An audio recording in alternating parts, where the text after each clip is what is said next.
সিলেটের বন্দরবাজার ফাঁড়িতে নির্যাতনে যুবক রায়হান আহমদ হত্যাকাণ্ডের 18 দিন অতিবাহিত হলেও এখনও অধরা প্রধান অভিযুক্ত সাময়িক বরখাস্ত হওয়া এসআই আকবর হোসেন ভূঁইয়া। আকবরের অবস্থান সম্পর্কে এখনও সবাই অন্ধকারে। পুলিশ, গোয়েন্দা সংস্থা কিংবা সাধারণ মানুষ কেউ দিতে পারছে না আকবরের হদিস। এই অবস্থায় মঙ্গলবার রাতে সিলেট মহানগর পুলিশের নতুন কমিশনার হিসেবে যোগদান করেছেন নিসারুল আরিফ। রায়হান হত্যাকাণ্ডের সাথে জড়িত এসআই আকবর হোসেনকে গ্রেফতারে নতুন কমিশনার কতটুকু ভূমিকা রাখতে পারবেন সেদিকে চেয়ে আছেন সিলেটের মানুষ। গেল মঙ্গলবার রাত 7:30টার দিকে ঢাকা থেকে সিলেট আসেন নিসারুল আরিফ। সিলেটে এসে শুরুতেই তিনি হজরত শাহজালাল রহমতুল্লাহ আলাইহির মাজার জিয়ারত করেন। এরপর আনুষ্ঠানিকভাবে কমিশনারের দায়িত্ব গ্রহণের আগেই রাত 8টার দিকে তিনি ছুটে যান নগরীর নেহারিপাড়াস্থ রায়হানের বাসায়। সেখানে তার মা সালমা বেগম সহ পরিবারের অন্যান্য সদস্যদের সাথে দেখা করেন। এ সময় রায়হানের মা তার ছেলে হত্যার সাথে জড়িত ও প্রধান অভিযুক্ত এসআই আকবর হোসেন ভূঁইয়া এখনও গ্রেফতার না হওয়ায় ক্ষোভ প্রকাশ করেন। পুলিশ কমিশনার নিসারুল আরিফ পরিবারের সদস্যদের সান্ত্বনা দেন এবং এ ব্যাপারে তিনি কঠোর ভূমিকা রাখার প্রতিশ্রুতি দেন।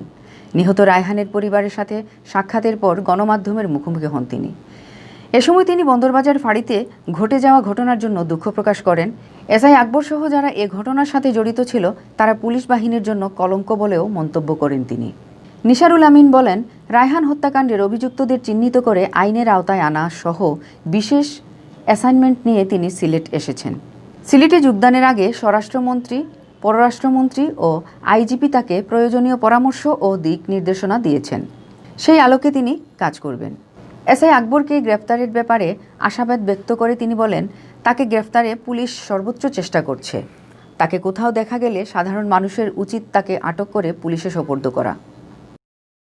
আমার মূল টার্গেট হচ্ছে যে যারা অপরাধী তারা অপরাধী, তারা কোন বাহিনীর কোন পেশার সেটা আমাদের কাছে ধর্তব্য কোনো বিষয় না। সরকারের সুস্পষ্ট নির্দেশনা আছে যে অপরাধী অপরাধী, সে যেই হোক, এবং এই অপরাধীকে বিচারের আওতায় আনতে হবে এবং আমরা বিচারের আওতায় নিয়ে আসব। গেল 10 অক্টোবর রাতে বন্দরবাজার পুলিশ ফাঁড়িতে ধরে নেওয়া হয় নগরীর নেহারিপাড়ার মৃত রফিকুল ইসলামের ছেলে রায়হান আহমদকে। পরদিন সকাল 6:40 গুরুতর আহত অবস্থায় তাকে সিলেট উসমানী মেডিকেল কলেজ হাসপাতালে নিয়ে ভর্তি করেন ফাঁড়ির এএসআই আশেকে এলাহি। পরে তার পরিবারের পক্ষ থেকে ফাঁড়িতে নির্যাতনে মৃত্যুর অভিযোগ তোলা হলে মহানগর পুলিশের পক্ষ থেকে তদন্ত কমিটি গঠন করা হয়।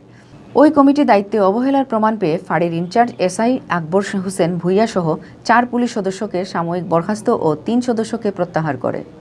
রায়হানের স্ত্রীও হত্যা এবং হেফাজতে মৃত্যু নিবারণ আইনে থানায় মামলা দায়ের করেন।